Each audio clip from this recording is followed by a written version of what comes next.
Page number 18 में हम लोगों ने देखा था हर्बीवोर के बारे में बच्चों। पेज नंबर 19 है ये, और पेज नंबर 19 में आपको कार्निवोर और ओमनीवोर के बारे में हम लोग देखते हैं। तो कार्निवोर को जैसे कि आपको पता ही होगा बच्चों, ये फ्लैश ईटिंग एनिमल्स होते हैं, इन्हें कार्निवोर कहा जाता है। फ्लैश ईटिंग एनिमल्स मींस मांस खाने वाले एनिमल्स बच्चों। They have a sharp pointed canine teeth और अ टीयरिंग फ्लेश। इनके पास शार्प बहुत ही तेज नुकीले केनाइन्स वाले दांत होते हैं। अब आप ध्यान दिए होंगे बच्चों कि जो हर्बीवोर के जो केनाइन वाले टीथ थे वो बहुत ही शार्प थे और वो बाइट करने का काम करते थे, लेकिन यहाँ पे जो केनाइन्स वाले टीथ हैं बच्चों वो टीयरिंग करने का काम कर रहे हैं, फ्लेश को, मांस को फाड़ने का काम कर रहे हैं। They also have a strong limbs with a sharp clause, और इनके बहुत ही मजबूत जो शार्प शार्प पंजे होते हैं, बहुत ही तेज पंजे होते हैं इनके, जो शिकार करने में, कैच करने में, पकड़ने में मदद करते हैं। बहुत ही तेज पंजे होते हैं, और इनके जो लिम्स होते हैं, जो हाथ पैर होते हैं सामने के हिस्से का, पैर बेसिकली बोल सकते हैं बच्चों, ये बहुत ही मजबूत होते हैं और इनके पंजे बहुत तेज होते हैं, नुकीले। For a killing other animals, ताकि अदर एनिमल्स को ये किल कर सके। एग्जाम्पल में लायन, टाइगर और कैट, ईगल्स एंड वुल्फ का आप देख सकते हैं बच्चों। आगे चलते हैं ओमनीवोर्स। ओमनीवोर्स वैसे एनिमल्स होते हैं बच्चों जो प्लांट्स के पार्ट भी खाते हो और साथ ही साथ फ्लेश भी खाते हो। तो some animals eat a flesh और other animals as well as a plant, they are called omnivores. Example देख सकते हैं यहाँ पे बच्चों, human beings, bears and crows. तो बेसिकली ह्यूमंस भी आते हैं ओमनीवोर्स में। तो आपको आई होप आपको समझ में आ गई होगी हर्बीवोर, कार्निवोर और ओमनीवोर्स के बच्चे डिफरेंस के बारे में बच्चों। अब आगे चलते हैं टाइम्स टू आंसर। आप यहाँ पे देख पा रहे हो कि arrange the animals given below according to their eating habitats as a herbivore, carnivores and omnivores in your notebook. आपको यहाँ पे अलग अलग टाइप्स के एनिमल्स का नेम दिख रहे होंगे बच्चों। आपको इन्हें नोटबुक में अलग अलग डिस्ट्रीब्यूट करने हैं उनके ईटिंग हैबिटाट के बेस्ड पे, लाइक ये हर्बीवोर हैं कि कार्निवोर हैं कि ओमनीवोर हैं। बच्चों आपको वीडियो अगर स्लो लग रही होगी तो आप ऑप्शंस में जाकर के, यूट्यूब के ऑप्शंस में जाकर के सेटिंग में आप फास्ट भी करके देख सकते हैं 2x में बच्चों। Breathing in animals. अब आगे देखते हैं बच्चों ब्रीदिंग इन एनिमल्स। एनिमल्स में ब्रीदिंग कैसे होती है। All animals breathe throughout their lifes. आपको पता ही होगा बच्चों कि सारे एनिमल्स जो होते हैं ब्रीदिंग करते हैं पूरे life time. And animals breathe and inhale oxygen and breathe out exhale carbon dioxide. आपको पता होगा बच्चों कि जो एनिमल्स होते हैं वो इनहेल करते हैं, मतलब ऑक्सीजन को लेते हैं, और ब्रीथ आउट करते हैं मतलब छोड़ते हैं। एक्सहेल मींस छोड़ना, बाहर निकालना, कार्बन डाइऑक्साइड को बाहर निकालते हैं। तो this process is called breathing. तो इस प्रोसेस को ब्रीदिंग कहा जाता है, मतलब कि ऑक्सीजन को इनहेल करना और कार्बन डाइऑक्साइड को बाहर करना, वो ब्रीदिंग कहलाती है बच्चों। चलिए देखते हैं तो अलग अलग एनिमल्स में कैसे ब्रीदिंग होती है। तो सबसे पहले लैंड एनिमल की बात करते हैं बच्चों। जो जमीन पर रहने वाले एनिमल्स होते हैं वो आखिर कैसे ब्रीथ करते हैं। ये तो ह्यूमन की रिस्पायरेटरी सिस्टम है बच्चों, और एनिमल्स में कैसे होती हैं उनके बारे में जानेंगे। इसे अभी लास्ट में मैं डिस्कस करूंगा बच्चों।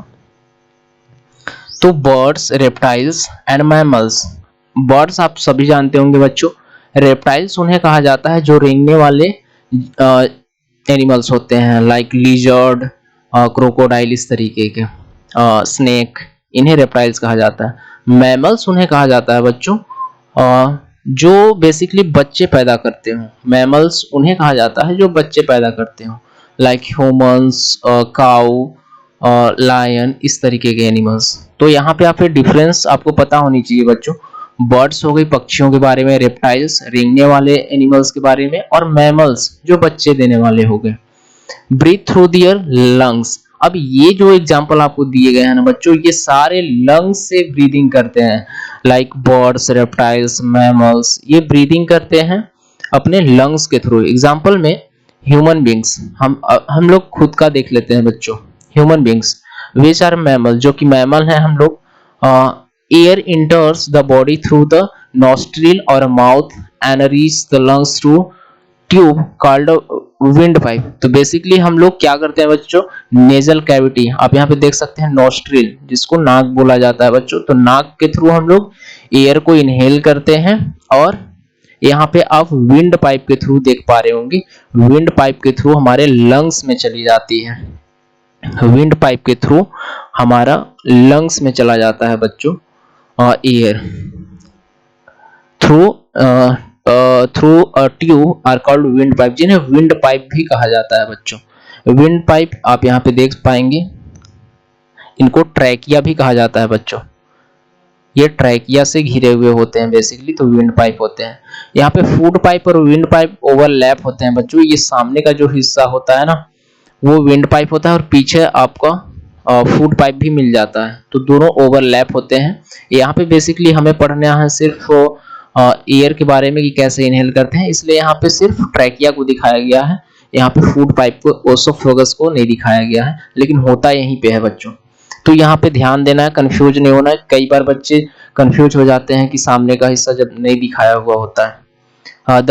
The nostril of or the mouth and the reaches the lungs through a tube are called a windpipe।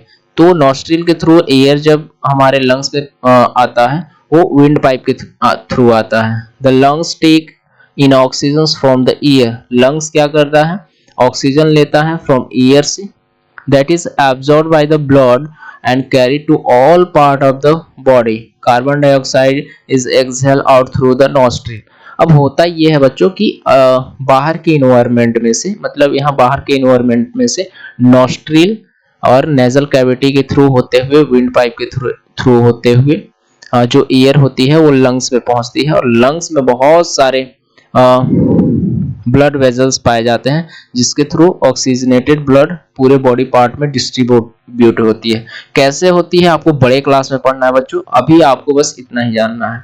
चलिए आगे चलते हैं कि आखिर एम्फीबियंस कैसे ब्रीथ करते हैं। तो बेसिकली एम्फीबियंस होते हैं बच्चों वैसे एनिमल्स जो हर जगह रहते हो, जैसे कि पानी में भी रह लेते हो और लैंड पार्ट पे भी रह लेते हो, तो उनको एम्फीबियंस कहा जाता है। तो वैसे animals those lives both on a land and a water are called amphibians। तो amphibian are animals that live both on a land and water। Example में आपको पता होगा बच्चों, frog, a frog breathe through its lungs when it is on a land and respire through its moist skin when it is underground water। तो basically frog जो होता है बच्चों, जब ये लैंड पे होता है, जमीन पे होता है, तब तो ये लंग्स से रिस्पायर करता है, लेकिन जैसे ही वो पानी में जाता है, वो अपने मॉइस्ट स्किन के थ्रू वो ऑक्सीजन को लेने लगता है, मतलब अपने चमड़ी के थ्रू लेने लगता है बच्चों। केनाइन एक वर्ड है बच्चों, जो कि ये टाइप ऑफ टीथ है। हमारे 4 टाइप के टीथ होते हैं, उनमें इंसीजर, केनाइन, इसके बाद प्री मोलर, फिर मोलर आते हैं। तो केनाइन वाले यहाँ पे दिखाए गए। तो केनाइन बेसिकली होते हैं, इंसीजर के बाद आते हैं बच्चों, और ये पॉइंटेड होते हैं, नुकीले होते हैं। Pointed in large tooth between the incisor and pre molar. चलिए फैक्ट फाइल को देख लेते हैं बच्चों। फैक्ट फाइल में दिया गया है, leg muscle in a frogs are extremely strong. जो लेग वाले मसल्स होते हैं फ्रॉग्स में, मेढक में जो पैर वाले जो मसल्स होते हैं बच्चों, बहुत ही मजबूत होते हैं। As a result they are fantastic jumpers. इसीलिए वो बहुत ही फैंटास्टिक जंपर्स होते हैं, बहुत ही अच्छे जंप करने वाले एनिमल्स होते हैं बच्चों। Bullfrog which are about 18 centimetre long. एक बुल फ्रॉग का यहाँ पे एग्जांपल दिया जा रहा है बच्चों, जो कि 18 सेंटीमीटर लंबा होता है। Average can help over 2 metres which is 10 times their length. ये लगभग 2 मीटर उछल सकता है बच्चों। 18 सेंटीमीटर का बुल फ्रॉग है, इसका नाम 18 सेंटीमीटर का है, और ये लगभग 2 मीटर उछल सकता है बच्चों, जो कि अपने बॉडी लेंथ का 10 गुना ज्यादा है बच्चों। मतलब अगर इतना बड़ा होगा वो, अगर इतनी छोटी सी होगी तो वो इसके 3 टाइम्स उछल सकता है बच्चों। आगे बढ़ते हैं पेज नंबर 20 पे बच्चों।